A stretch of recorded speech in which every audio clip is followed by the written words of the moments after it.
বড়সড় দুর্ঘটনা মালদহের বুলবুলচন্ডী দেবীপুর মোড় এলাকায়। রবিবার দুপুরে আচমকায় যাত্রী বোঝাই একটি বাস নিয়ন্ত্রণ হারিয়ে নয়নজুলিতে উল্টে পড়ে যায়। এই ঘটনার জেরে আহত হয়েছে অন্তত 11 জন যাত্রী।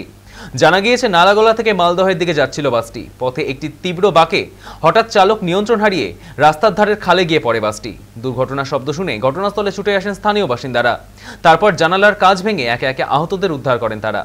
আহতদের বুলবুলচন্ডী গ্রামীণ হাসপাতালে ভর্তি করা হয়েছে। খবর পেয়ে ঘটনাস্থলে পৌঁছয় হবিবপুর থানার পুলিশ।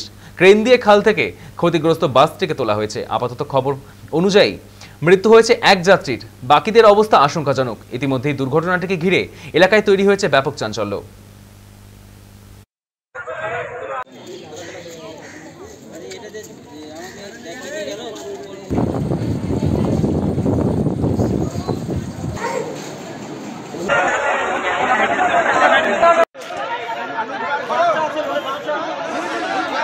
আমরা হঠাৎ করে শুনতে পারলাম যে বুলবুলচন্ডী অঞ্চলে দেবীপুরে একটা বাস WA6552 নিয়ন্ত্রণ হারিয়ে রাস্তার ধারে জলাধারে পড়ে গেছে। প্রচুর মানুষ ক্ষতিগ্রস্ত হয়েছে এবং আমরা আশঙ্কা করছি ওর ভিতরে আরও মৃত ব্যক্তি আছে। এর জন্য আমরা এখন পুলিশ প্রশাসন এসছে, আমরা টোশিন আনতে পাঠিয়েছি। টোশিন থেকে গাড়িটাকে উঠালে এখন বুঝতে পারবে যে কজন মারা গেছে। হসপিটালে বিমোচকে জানানো হয়েছে, যত তাড়াতাড়ি ব্যবস্থা কোথায়